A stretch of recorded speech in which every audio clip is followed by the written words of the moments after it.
व्यापक व्यवहार प्रभावशाली व्यक्तित्व की कला। Dale Carnegie.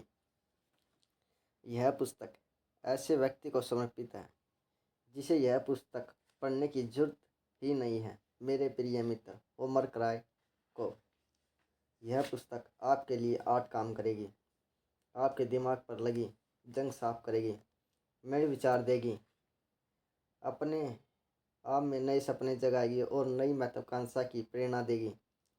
आपको ऐसा तरीका बताएगी जिससे आप जल्दी से और आसानी से दोस्त बना सकेंगे। आपकी लोकप्रियता बढ़ाएगी, लोगों से आपकी बात मनवाने में मदद करेगी, आपके प्रभाव मान सम्मान को बढ़ाएगी और काम कराने की योग्यता को बढ़ाएगी। शिकायतों से निपटने, बहस से बचने और संबंधों को मधुर बनाने के तरीके सिखाएगी। एक अच्छा वक्ता और दिलचस्प बातें करने वाला बनाएगी। आपके साथियों में उत्साह बढ़ने का तरीका सिखाएगी। इस पुस्तक ने 36 से भी ज़्यादा भाषा में 1 करोड़ से भी ज़्यादा पाठकों के लिए यही काम किए हैं। संशोधित संस्करण की प्रस्तावना। How to win friends and influence people का पहला संस्करण 1936 में छपा। इसकी केवल 5000 प्रतियां छापी गई। ना तो डेल कार्नेगी को और ना ही प्रकाशकों को उम्मीद थी कि इस पुस्तक की इससे ज़्यादा प्रतियां बिकेंगी। उन्हें बहुत हैरानी हुई जब यह पुस्तक रातों रात लोकप्रिय हो गई और जनता ने इसकी इतनी मांग की कि इसके लिए एक के बाद एक संस्करण छापने पड़े।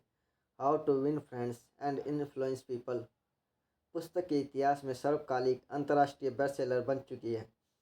हम यह नहीं कह सकते कि इसकी लोकप्रियता का कारण यह था कि उस समय मंदी का दौर खत्म ही हुआ था।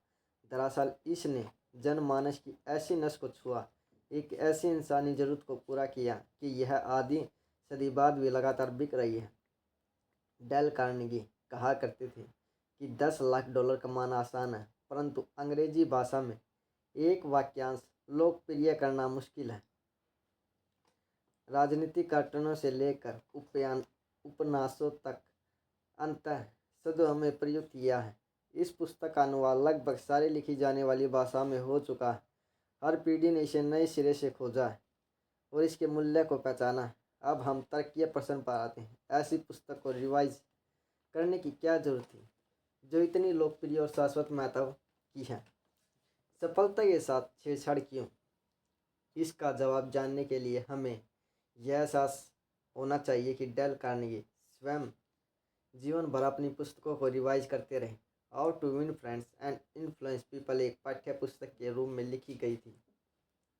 Effective speaking and human relation course की पाठ्य पुस्तक के रूप में यह पुस्तक आज भी इसी रूप में प्रयुक्त हो रही है। 1955 में अपनी मृत्यु तक वे लगातार कोर्स को सुधारते और रिवाइज करते रहे ताकि बदलती हुई दुनिया की बदलती हुई ज़रूरतों को बेहतर ध्यान रखा जा सके। वर्तमान दुनिया के बदलते हुए स्वरूप के प्रति डेल कार्नेगी से ज़्यादा संवेदनशील कोई नहीं था। उन्होंने अपनी शिक्षा देने के तरीकों को भी लगातार सुधारा। उन्होंने इफेक्टिव स्पीकिंग की अपनी पुस्तक को कई बार अपडेट किया। अगर वे कुछ समय और जीवित रहते तो उन्होंने खुद ही how to win friends and influence people को रिवाइज किया होता ताकि यह बदलती हुई दुनिया में अधिक लोकप्रिय हो सके। पुस्तक में दिए गए कई महत्वपूर्ण लोगों के नाम इसके प्रथम प्रकाशन के समय जाने पहचाने थे, परंतु आज के पाठक उन्हें नहीं पहचान सकते। कुछ उदाहरण और वाक्यांश अब पुराने लगते हैं। उसी तरह से जिस तरह हमें किसी विक्टोरियन उपन्यास का सामाजिक माहौल पुराना लगता है, इस पुस्तक का महत्वपूर्ण संदेश और संपूर्ण प्रभाव उस हद तक कमजोर हो गया था। इस रिवीजन में हमारा उद्देश्य इस पुस्तक को आधुनिक पाठ्य के लिए स्पष्ट करना है।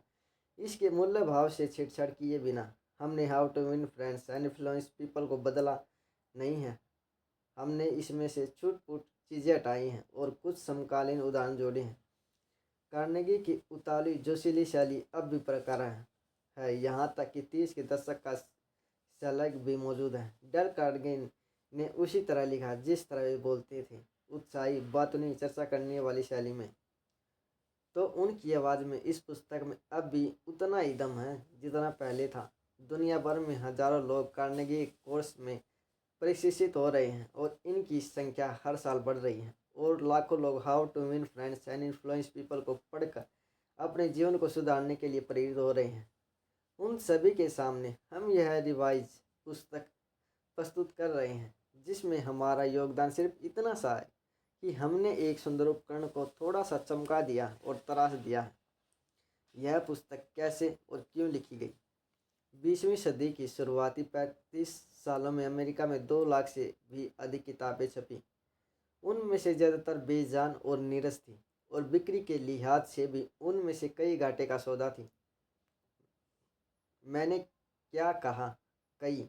एक बड़े प्रकाशन समूह के प्रेसिडेंट ने यह स्वीकार किया कि हालांकि उनकी कंपनी को प्रकाशन का 75 वर्षों का अनुभव है, फिर भी कंपनी को 8 में से 7 किताबों में घाटा उठाना पड़ता है। सवाल यह है कि यह जानने के बाद भी मैं यह किताब लिखने की ज़रूरत क्यों कर रहा हूँ, और अगर मैं ऐसा कर रहा हूँ तो आप इसे पढ़ने का कष्ट क्यों करें? दोनों ही सवाल वाजिब हैं और मैं इन दोनों का जवाब देने की कोशिश करूँगा।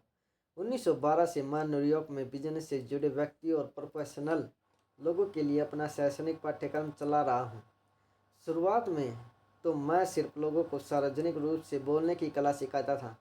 ऐसे कोर्स जिनका लक्ष्य था वयस्क लोगों के दिल से बोलने का डर दूर करना, उनमें इतना आत्मविश्वास पैदा करना कि वे अपने पैरों पर खड़े होकर ज़्यादा स्पष्ट तरीके से अपने विचार व्यक्त कर सकें, चाहे वे बिजनेस इंटरव्यू में बोल रहे हों या समूह में चर्चा कर रहे हों। परंतु कुछ समय बाद मुझे यह महसूस हुआ कि न सिर्फ प्रभावी ढंग से बोलने की कला महत्वपूर्ण है, बल्कि लोगों के लिए यह भी महत्वपूर्ण है कि वे रोज़मर्रा के बिजनेस और सामाजिक जीवन में लोगों के साथ किस तरह व्यवहार करें। मैंने यह भी महसूस किया कि मुझे भी ऐसे परीक्षण की सख्त ज़रूरत थी। जब मैंने पीछे मुड़कर अपने बीते हुए सालों को देखा तो मैं काँप गया कि समझदारी की कमी और इस कला के अज्ञान की वजह से मैंने ज़िंदगी में कितनी सारी गलतियाँ की थी। काश किसी ने मेरे हाथों में ऐसी कोई पुस्तक 20 साल पहले रखी होती। यह मेरे लिए कितना अनमोल तोहफा होता। अगर आप बिजनेस में हैं तो लोगों को प्रभावित करना शायद आपकी सबसे बड़ी चुनौती होगी। अगर आप गृहिणी या वास्तुविद या इंजीनियर हैं तो भी आप लोगों को प्रभावित करने चाहते होंगे। कुछ साल पहले Carnegie foundation for the advancement of teaching के तत्वावधान में एक रिसर्च की गई। इससे एक बेहद महत्वपूर्ण तथ्य पता चला। एक ऐसा तथ्य जिसे कार्नेगी इंस्टीट्यूट ऑफ टेक्नोलॉजी में हुए आंतरिक अध्ययनों से ने सही ठहराया। इस शोध से पता चला कि किसी की आर्थिक सफलता केवल 15% ही उसके तकनीकी ज्ञान पर निर्भर करता है, जबकि उसकी सफलता का 85% उसके व्यवहार की कला पर निर्भर करता है। यानी उसका व्यक्तित्व और लोगों का नेतृत्व करने की उसकी कला उसे 85% सफलता दिलवाती है। कई सालों तक मैंने फिलाडेल्फिया के इंजीनियर्स क्लब में अपने कोर्स चलाए। इसके अलावा मैं American institute of electrical engineers की न्यूयॉर्क शाखा के लिए भी कोर्सेज चला चुका हूँ। शायद 1,500 से भी ज़्यादा इंजीनियर मेरी कक्षा में आ चुके हैं। वे मेरे पास इसलिए आए क्योंकि वर्षों के अनुभव ने उन्हें यह सिखा दिया था कि इंजीनियरिंग के क्षेत्र में सबसे ज़्यादा तनख्वाह उन्हें नहीं मिलती जिनके पास इंजीनियरिंग का सबसे ज़्यादा ज्ञान है, बल्कि उन लोगों को मिलती है जिनमें व्यवहार की कला है। केवल तकनीकी ज्ञान या योग्यता के लिए आप किसी भी इंजीनियर, अकाउंटेंट, आर्किटेक्ट को नाम मात्र की तनख्वाह पर नौकरी पर रख सकते हैं, परंतु अगर किसी व्यक्ति में तकनीकी ज्ञान है, अपने विचार को व्यक्त करने की कला है, लीडर बनने की योग्यता है और उन लोगों में उत्साह बनने की क्षमता है, तो उसकी तनख्वाह निश्चित रूप से अधिक होगी।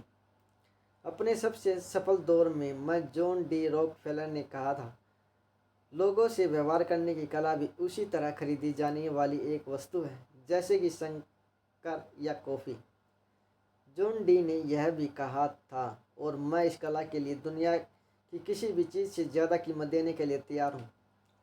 क्या आपको नहीं लगता कि जो कला दुनिया की किसी भी चीज़ से ज़्यादा कीमती है, उसे सिखाने के लिए दुनिया की हर कॉलेज में कोर्स चलने चाहिए? परंतु मैंने तो आज तक ऐसी किसी कोर्स या कॉलेज के नाम नहीं सुना। University of Chicago, United YMCA schoolers ने ये एक सर्वे कराया जिसमें लोगों से यह पूछा गया कि वे क्या सिखाना चाहते हैं। इस सर्वे पर $25,000 खर्च हुए और इसमें 2 साल का समय लगा।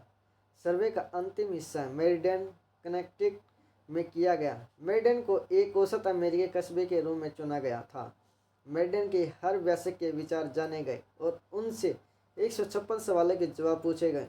इस तरह के सवाल जैसे आपका व्यवसाय या प्रोफेशन क्या है, आपकी शिक्षा, आप अपना खाली समय किस तरह बिताते हैं, आपकी हॉबी क्या है, आपकी महत्वाकांक्षाएं, आपकी समस्याएं, आप किन विषयों के अध्ययन में सबसे अधिक रुचि रखते हैं, इत्यादि। इस सर्वे का निरीक्षण यह था कि वयस्कों की सर्वाधिक रुचि का विशेष स्वास्थ्य है। इसके बाद सर्वाधिक रुचि का दूसरे नंबर का विषय था लोगों को समझना और लोगों से मेलजोल बढ़ाने के तरीके सीखना। यह जानना कि लोगों का दिल किस तरह जीता जाए और उन्हें प्रभावित कैसे किया जाए। तो सर्वे कराने वाली कमेटी ने यह निर्णय लिया कि मेरिडियन के वयस्कों के लिए ऐसा कोर्स आयोजित कराना चाहिए। उन्होंने इस विषय पर व्यवहारिक पाठ्यपुस्तक की खोज की, परंतु बड़ी मेहनत और खोजबीन के बाद भी उन्हें इस विषय पर काम की एक भी किताब नहीं मिली। आखिरकार वे एडल्ट एजुकेशन के एक विशेषज्ञ के पास गए और उनसे पूछा कि क्या इस विषय पर कोई अच्छी पुस्तक लिखी गई है। उनका जवाब था नहीं। मैं समझ सकता हूँ कि ये लोग कैसी पुस्तक चाहते हैं, परंतु इन लोगों को जिस पुस्तक की जरूरत और तलाश है वैसी पुस्तक आज तक लिखी ही नहीं गई। मैं अपने अनुभव से जानता था कि यह बात सच थी, क्योंकि मैंने भी ऐसी पुस्तक कई वर्षों तक खोजी थी। एक ऐसी पुस्तक जो मुझे लोगों के साथ व्यवहार करने की कला सिखा सके, लोगों को प्रभावित करने के सिद्धांत सिखा सके। क्योंकि ऐसी कोई पुस्तक आज तक नहीं लिखी गई है, इसलिए मैंने अपने कोर्स के लिए ऐसी पुस्तक लिखने की कोशिश की है। मुझे आशा है यह आपको पसंद आएगी। इस पुस्तक की तैयारी में मैंने बहुत मेहनत की है। इस विषय पर जहाँ से भी जानकारी मिलने की संभावना थी, मैंने वहाँ सब पढ़ा। अखबार, पत्रिकाओं के लेख, पारिवारिक अदालतों के रिकॉर्ड, नए मनोवैज्ञानिक और पुराने दार्शनिक की पुस्तकें, मैंने ये सब पढ़े। इसके अलावा मैंने एक प्रशिक्षित शोधकर्ता को भी 1.5 साल तक काम पर रखा ताकि वह विभिन्न पुस्तकालयों में जाकर वह सब कुछ पढ़े जो मुझसे छूट गया था। मनोविज्ञान की जटिल पुस्तकें, पत्रिकाओं के सैकड़ों लेख, अनगिनत जीवनियाँ पढ़ी गई ताकि यह जाना जा सके कि सभी युगों के महानतम लीडर लोगों के साथ किस तरह व्यवहार करते थे। हमने उनकी जीवनियाँ पढ़ी। हमने जूलियस सीजर से लेकर थॉमस एडिसन तक सभी महान लीडर्स के जीवन चरित्र पढ़ डाले। मुझे याद है कि हमने अकेले थियोडोर रूजवेल्ट की ही 100 जीवनियाँ पढ़ी। हमने यह तय कर लिया था कि हम कोई कसर नहीं छोड़ेंगे, चाहे कितना भी खर्च हो जाए। हमने अपने प्रयासों में कोई कमी नहीं रखी और हमने लोगों को प्रभावित करने के लिए हर प्रैक्टिकल तरीके को जानने की पूरी कोशिश की। सफल लोगों के मैंने व्यक्तिगत रूप से इंटरव्यू लिए, जिनमें से कुछ विशेष विश्व प्रसिद्ध थे। मार्कोनी और एडिसन जैसे आविष्कारक, फ्रैंकलिन डी रूजवेल्ट और जेम्स फार्ले जैसे राजनीतिक, ओवन डी यंग जैसे बिजनेस लीडर, क्लार्क गेबल और मैरी पिकफोर्ड जैसी मूवी स्टार्स और मार्टिन जॉनसन जैसे खोजी लोग। मैंने इन सभी लोगों से यह जानने की कोशिश की कि लोगों से व्यवहार करते समय वे किन तकनीकों का इस्तेमाल करते हैं। इस सारी सामग्री में मैंने एक छोटा सा लेक्चर तैयार किया। मैंने इसे नाम दिया how to win friends and influence people. मैंने कहा छोटा। शुरुआत में यह छोटा था, परंतु जल्दी यह 1.5 घंटे का लेक्चर बन गया। सालों तक मैं न्यूयॉर्क के कार्नेगी इंस्टीट्यूट के कोर्सेज में यह लेक्चर देता रहा। इस लेक्चर के बाद मैं श्रोताओं को प्रेरित करता था कि वे अपनी दुनिया में जाकर इन सिद्धांतों का प्रयोग करें। बिजनेस और सामाजिक क्षेत्रों से में इन्हें आजमाया और फिर क्लास में आकर अपने अनुभव और परिणामों के बारे में बताएं। यह बहुत दिलचस्प होमवर्क था। ये सभी पुरुष और महिलाएं आत्म सुधार के लिए उत्सुक थे और उन्हें इस नई तरह की प्रयोगशाला में काम करने का विचार बहुत आकर्षक लगा। इसमें कोई संदेह नहीं था कि यह एक नई किस्म की प्रयोगशाला थी, मानवीय संबंधों की पहली और एकमात्र प्रयोगशाला।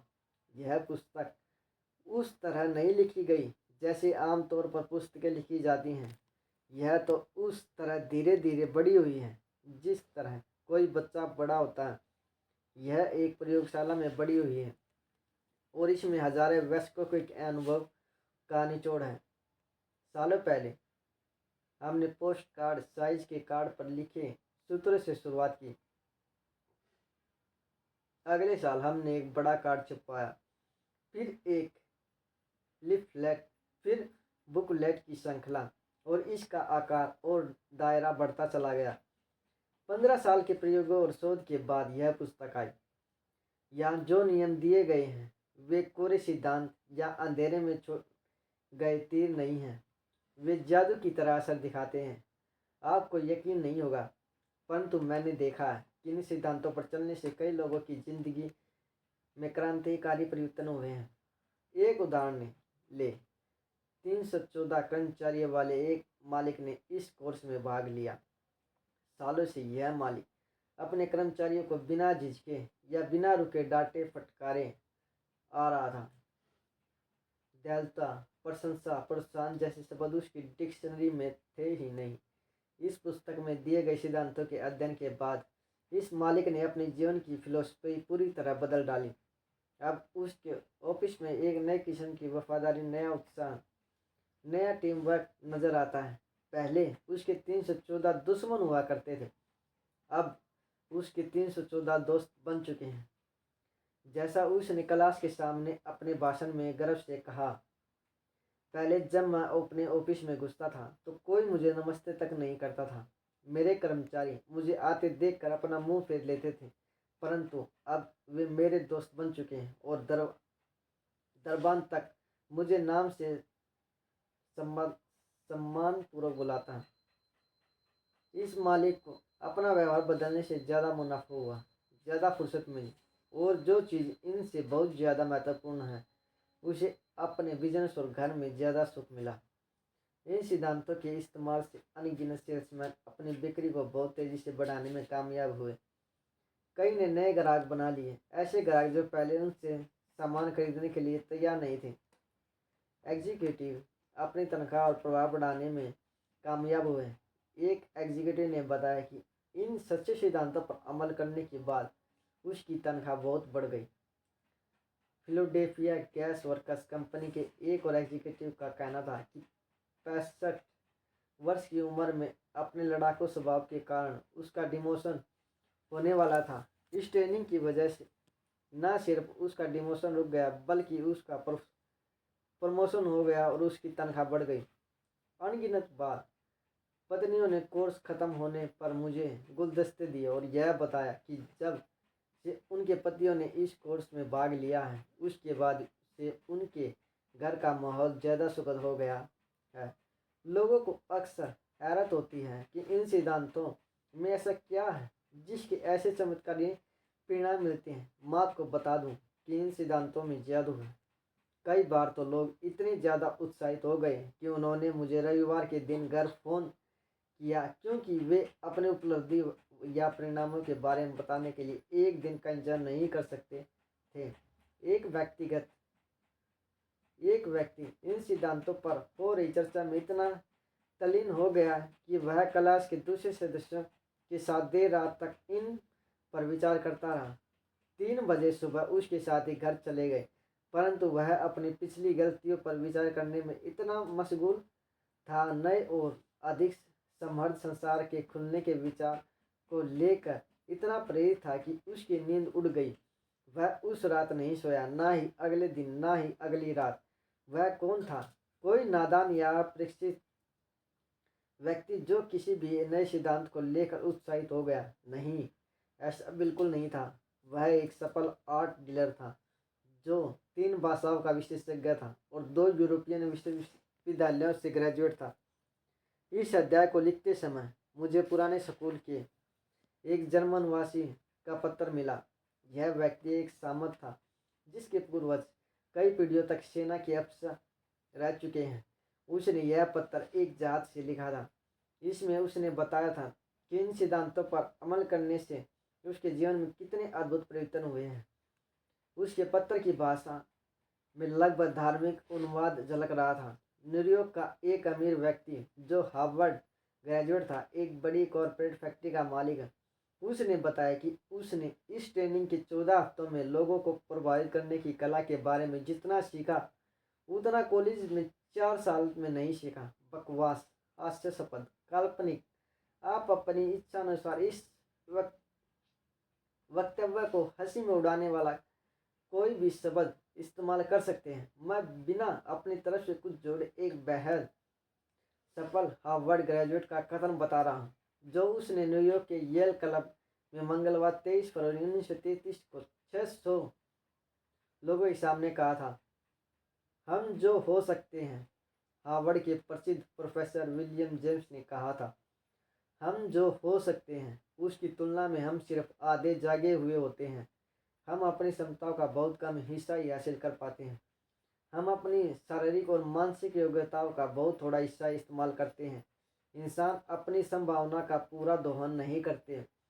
उनके पास ऐसी बहुत सी क्षमताएं या शक्तियाँ होती हैं जिनका उपयोग करने में वे आमतौर पर असफल रहते हैं।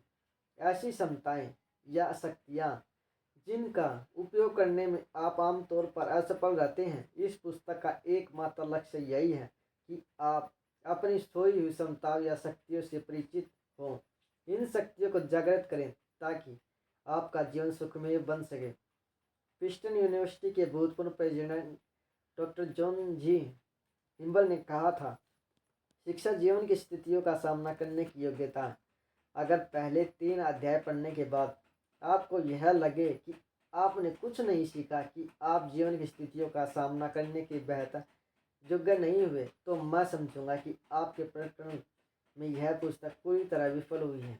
क्योंकि जैसा हर्बर्ट स्पेंसर ने कहा था, शिक्षा का महान लक्ष्य ज्ञान नहीं है बल्कि कर्म है। और यह पुस्तक कर्म के बारे में है। यह एक एक्शन बुक है। Dale Carnegie 1936। इस पुस्तक का अधिकतम लाभ लेने के 9 तरीके हैं। अगर आप इस पुस्तक का ज़्यादा से ज़्यादा लाभ लेना चाहते हैं तो आप में एक चीज़ होनी चाहिए जो किसी भी नियम या तकनीक से ज़्यादा महत्वपूर्ण है। जब तक आप में यह मूलभूत चीज़ नहीं है, तब तक आपको 1000 तरीके बता देने से भी कोई लाभ नहीं होगा। और अगर आप में यह मूलभूत चीज़ें हैं तो आप बिना किसी सलाह के इस पुस्तक को अधिकतम लाभ उठा सकते हैं।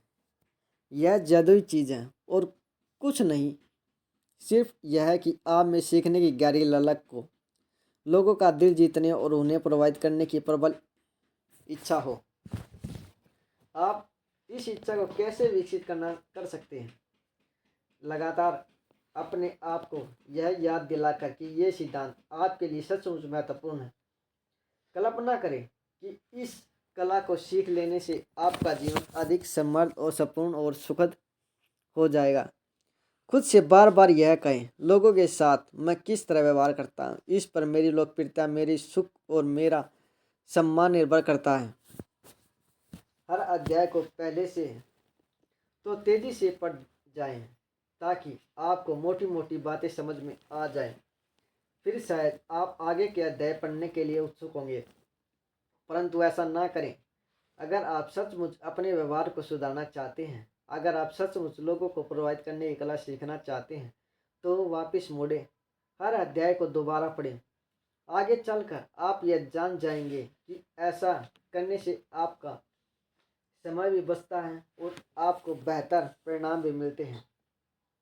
पढ़ते समय बीच में रुककर हर सुझाव के बारे में सोचें।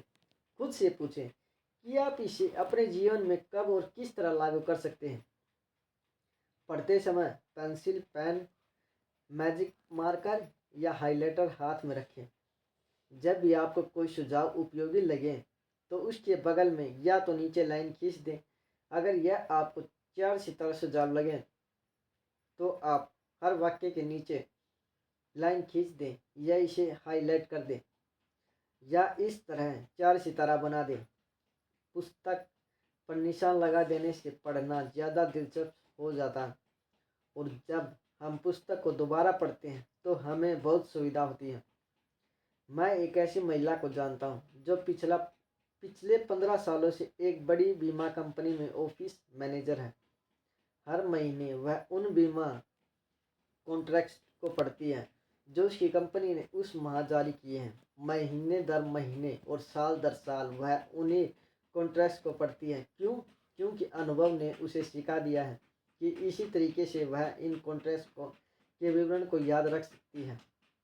मैंने एक बार सार्वजनिक संवाद की कला पर एक पुस्तक ली जिसमें मुझे लगभग 2 साल लगे, परंतु मैंने पाया कि समय समय पर मुझे अपने लिखे हुए पिछले अध्याय को बार बार पढ़ना होता था ताकि मैं याद रख सकूं कि मैंने अपनी ही पुस्तक में क्या लिखा था। यह बहुत ही आश्चर्यजनक है कि हम कितनी तेजी से भूलते हैं।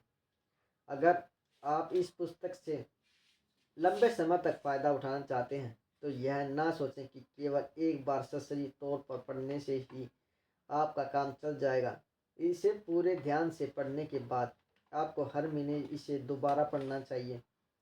आप इसे हर दिन अपनी मेज पर रखें और बीच बीच में समय निकाल कर इस पर नज़र डालते रहें। खुद को लगातार याद दिलाते रहें कि ऐसा करने से आपके सामने सुधार की बहुत सारी संभावनाएं खुल जाएंगी। याद रखें कि लगातार पढ़ने और इन पर अमल करने से ही आप इन सिद्धांतों का सही लाभ उठा सकते हैं। याद रखें, ये सिद्धांत तभी काम करते हैं जब इन पर अमल किया जाए। इसके अलावा कोई दूसरा उपाय नहीं है। बर्नार्ड शॉ ने एक बार कहा था, अगर आप किसी को कुछ सिखाना चाहेंगे तो वह कभी नहीं सीखेगा। शॉ ने सच कहा था। सीखना एक सक्रिय भागीदारी है। हम करते करते ही सीखते हैं। अगर आप इस पुस्तक के सिद्धांतों पर अमल करने की इच्छा रखते हैं तो अपने जीवन में उनका प्रयोग करें। हर मौके पर नियमों पर अमल करें। अगर आप ऐसा नहीं करेंगे तो आप इन्हें भूल जाएंगे। दिमाग में केवल वही विचार स्थायी तौर पर रहते हैं जिनका प्रयोग हम लंबे समय तक करते हैं। शायद आपके लिए इन सुझावों पर हमेशा अमल करना कठिन हो। मैं यह समझ सकता हूँ। मैंने यह पुस्तक लिखी है, फिर भी अपने ही सिखाए हुए सिद्धांतों पर अमल करना मेरे लिए अक्सर मुश्किल होता है। उदाहरण के तौर पर, जब आप गुस्सा होते हैं तो दूसरे के नज़रिए को समझने की कोशिश करना कठिन होता है और उसकी बुराइयां या आलोचना करना सरल होता है। गलती निकालना तारीफ ढूंढने से हमेशा आसान होता है। अपनी मनपसंद चीज़ के बारे में बात करना दूसरे की मनपसंद चीज़ के बारे में बात करना से हमेशा आसान होता है। तो जब आप यह पुस्तक पढ़ें तो यह याद रखें कि आप केवल जानकारी हासिल करने की कोशिश नहीं कर रहे हैं, आप नई आदतें डालने की कोशिश कर रहे हैं। और हाँ, आप नई जीवन शैली के लिए प्रयास कर रहे हैं। इसमें समय की आवश्यकता होती है और लगन की भी, और दैनिक अभ्यास की भी। इन पन्नों को अक्सर पढ़ें। ऐसे समझें कि यह मानवीय संबंधों पर एक वर्किंग हैंडबुक है। जब भी आपके सामने कोई भावनात्मक समस्या आए, जैसे बच्चों को डांटते समय, अपनी पत्नी को मनाते समय या नाराज ग्राहक से बात करते समय, तो अपनी भावनाओं पर काबू रखें। भावनाएं हमें अक्सर गलत रास्ते पर ले जाती हैं। इसके बजाय इस किताब के जादुई सिद्धांतों का इस्तेमाल करें। उन वाक्यांशों को पढ़ें जिन पर आपने निशान लगाए हैं। अगर आप ईमानदारी से इन सिद्धांतों को अपने जीवन में उतारते हैं तो आप देखेंगे कि इन सिद्धांतों ने आपकी किस्मत बदल दी है, जादू कर दिया है। अपनी पत्नी, बच्चे या किसी बिजनेस सहयोगी के सामने यह प्रस्ताव रखें कि जब भी वह आपको किसी निश्चित सिद्धांत का उल्लंघन करते देखेगा और आपको बताएगा तो आप उसे 1 रुपया देंगे। इस खेल से आप नियमों को जल्दी और स्थायी तौर पर सीख पाएंगे। वॉल स्ट्रीट में स्थित एक महत्वपूर्ण बैंक के प्रेसिडेंट ने हमारी क्लास में यह बताया था कि वे आत्म सुधार की एक अचूक सिस्टम को काम में लाते हैं। यह व्यक्ति ज़्यादा शिक्षित नहीं था, परंतु वह अमेरिका के सर्वाधिक महत्वपूर्ण फाइनेंस में से एक है। उन्होंने यह स्वीकार किया कि उनकी सफलता का रहस्य था इस अचूक सिस्टम पर लगातार अमल करना। उनका अचूक सिस्टम यह था। मैं अपनी याददाश्त के आधार पर उनके सिस्टम को उन्हीं के शब्दों में बयान करना चाहूँगा। वर्षों से मैं एक अपॉइंटमेंट बुक रख रहा हूँ जो मुझे बताती है कि किस दिन में मेरे क्या क्या अपॉइंटमेंट है। मेरा परिवार शनिवार की रात को मेरे लिए कभी कोई योजना नहीं बनाता। मेरे परिवार के लोग जानते हैं कि हर शनिवार की शाम को मैं आत्म विश्लेषण करता हूँ, आत्मचिंतन करता हूँ। डिनर के बाद मैं अकेला बैठकर अपना अपॉइंटमेंट बुक निकालता हूँ, हफ्ते भर के इंटरव्यू, चर्चा और मीटिंगों को याद करता हूँ। मैं खुद से पूछता हूँ, मैंने इस सप्ताह क्या गलतियाँ की, मैंने क्या सही काम किए और मैं किस तरह अपने प्रदर्शन को और अधिक सुधार सकता था। मैं इस अनुभव से क्या सबक सीख सकता हूँ। अक्सर होता यह था कि इस साप्ताहिक आत्मचिंतन से मुझे अपनी गलतियों और बहुत दुख होता है। मुझे हैरत होती थी कि मैंने कितनी बड़ी गलतियाँ की हैं। समय के साथ साथ मेरी गलतियाँ कम होती गई और अब तो मैं कभी कभार आत्मचिंतन के बाद अपनी पीठ भी ठोक लेता हूँ। इस आत्मचिंतन और आत्मविश्लेषण के सिस्टम ने मुझे जितनी सफलता दिलाई है उतनी किसी और चीज़ से ने नहीं दिलाई। इस निर्णय लेने की मेरी योग्यता में भी काफ़ी सुधार हुआ है और इसने लोगों के साथ मेरे व्यवहार को सुधारने में बहुमूल्य योगदान दिया है। इस सिस्टम की मैं जितनी भी तारीफ करूं कम है। तो आप भी इस पुस्तक में दिए हुए सिद्धांतों के बारे में इसी तरह के सिस्टम का पालन क्यों नहीं करते। अगर आप ऐसा करेंगे तो आपको दो फायदे होंगे। पहला तो यह है कि आप खुद को एक ऐसी शैक्षणिक प्रक्रिया में पाएंगे जो दिलचस्प भी है और अनमोल भी। दूसरा, लोगों से मिलने जुलने और उनसे व्यवहार करने की आपकी कला बहुत तेजी से विकसित